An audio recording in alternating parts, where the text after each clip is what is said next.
Hello dear students, welcome to Kamil maths academy. इस video lecture में class 10 के chapter number 2 बहुपद के मोस्ट इंपोर्टेंट 3 क्वेश्चन डिस्कस करेंगे। ये क्वेश्चन आपके बोर्ड एग्जाम के पॉइंट ऑफ व्यू से बहुत इंपोर्टेंट है। अक्सर ये क्वेश्चन बोर्ड एग्जाम में आते रहते हैं। तो आइए शुरू करते हैं क्वेश्चन नंबर 1 से। तो क्वेश्चन नंबर 1 क्या है हमारा? क्वेश्चन नंबर 1 में दिया गया है, यदि बहुपद x square minus 8x minus 4 के शून्यकों का योगफल कितना दिया है? 4। तो ए का मान ज्ञात कीजिए। तो हमें क्या दिया गया? एक बहुपद दिया गया है x square minus 8x minus 4 और इसके शून्यकों का योगफल भी कितना दिया है? हमें 4 दिया है। तो शून्यकों के योगफल का सूत्र का प्रयोग करेंगे। तो शून्यकों के योगफल का सूत्र क्या होता है? शून्यकों के योगफल का सूत्र होता है माइनस एक्स का गुणांक बटे एक्स स्क्वायर का गुणांक, शून्यकों का योगफल। अब देखो शून्यकों का योगफल कितना दिया है? 4। तो यहां तो लिख देंगे हम 4। एक्स का गुणांक, तो एक्स का गुणांक कितना है? ये -8 है। तो माइनस यहाँ पहले ही है, लेकिन एक्स का गुणांक कितना है? -8। तो -8 लिखेंगे। एक्स स्क्वायर का गुणांक कितना है? 2। तो यहाँ पे वो ए, यहाँ ए लिखेंगे। तो हो जाएगा 4 माइनस माइनस से हो जाएगा प्लस, बटे में कितना है? अब ये इधर आ जाएगा और ये 4 इसके नीचे चला जाएगा। तो यानी ए का मान आ जाएगा 8 बटे 4। 4 से 8 को भाग करेंगे तो आंसर आ जाएगा 2। ए का मान कितना आ गया? ए का मान आ गया 2। अब हम चलते हैं सवाल नंबर 2 की तरफ। देखो दूसरे में क्या कहा गया है? एक द्विघात बहुपद दिया गया आपको, यानी कि x square minus 6x minus 6। इसमें दिया गया आपको गुणनफल, शून्यकों का गुणनफल।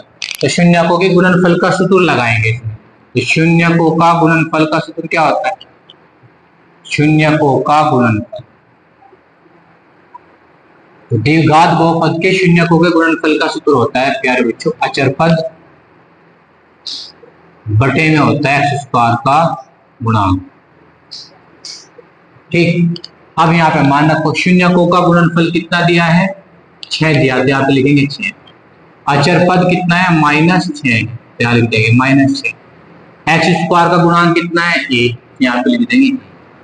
अब वही बताया मैंने आपको, ये यहाँ आ जाएगा और ए यहाँ आ जाएगा।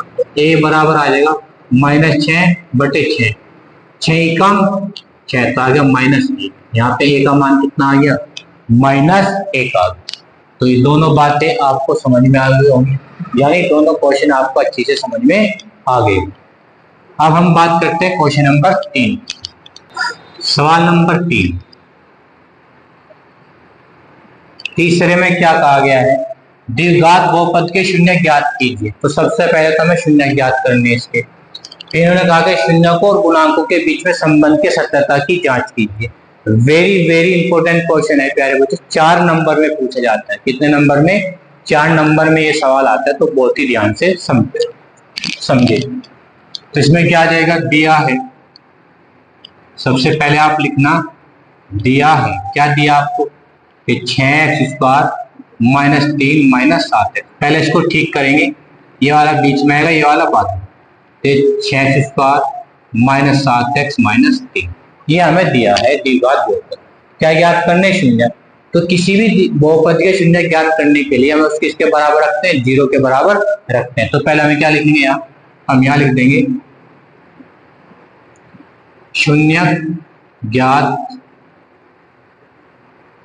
करने के लिए। शून्य ज्ञात करने के लिए क्या करेंगे? 6x square minus 7x minus 3 बराबर क्या रख देंगे? 0। अब 6 की गुणा करो 3 में, 6 3 18। 18 के ऐसे गुणनखंड करने, माइनस करके 7 आ जाए तो कितने हो जाएंगे? 2 और 9। 9 में से 2 घटाओ तो कितना आएगा? 7। और 9 की गुणा 2 में करो तो कितना हो जाएगा? 18। तो हो जाएगा 6x square minus 9 minus 2 into x minus 3 बराबर 0। तो 6x स्क्वायर पहले इसके अंदर गुणा करो,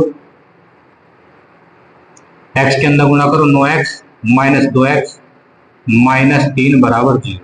कि ये 6x², इस माइनस की ब्रैकेट में गुणा करो तो माइनस के 9x, माइनस की माइनस में करोगे तो प्लस के 2x, -3 बराबर 0। अब 6 में और 9 में क्या कॉमन आएगा? 6 में और 9 में आएगा 3 कॉमन, क्या आएगा? 3, और x तो क्या बचा? x माइनस, यहाँ बचेगा 2x और यहाँ बचेगा 3। अब 2 में 3 में कुछ कॉमन नहीं, जहाँ कुछ कॉमन नहीं होता वहां 1 लेते हैं, तो 2x माइनस 3 बराबर 0। अब क्या हो गया? यहाँ से कॉमन आ गया हमारा,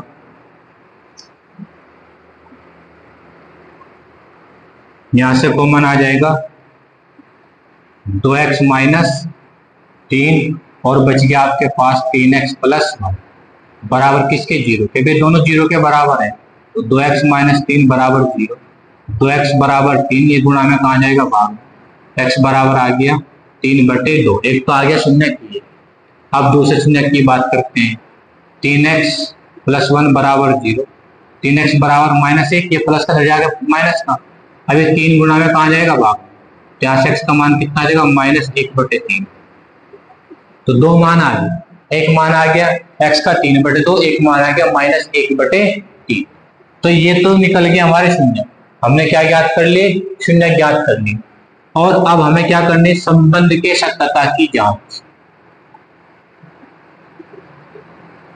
शून्य को तथा गुणांकों के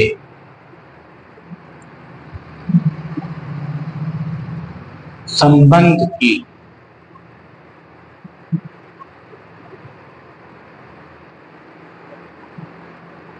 सत्यता की जांच। ठीक है, ये करना।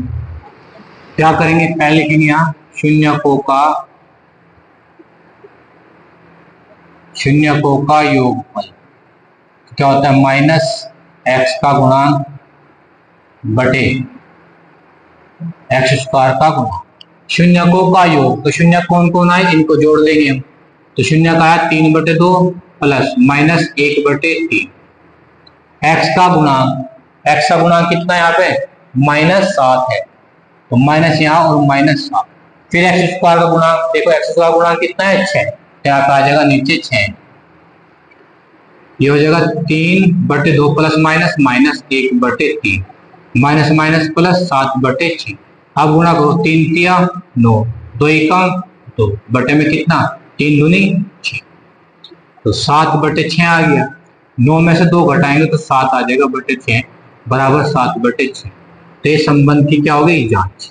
ये तो होगी क्या? संबंध की जांच, यानी कि योगफल।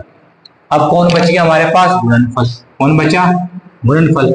तो क्या होता है गुणनफल? मैं यहां कर देता हूं,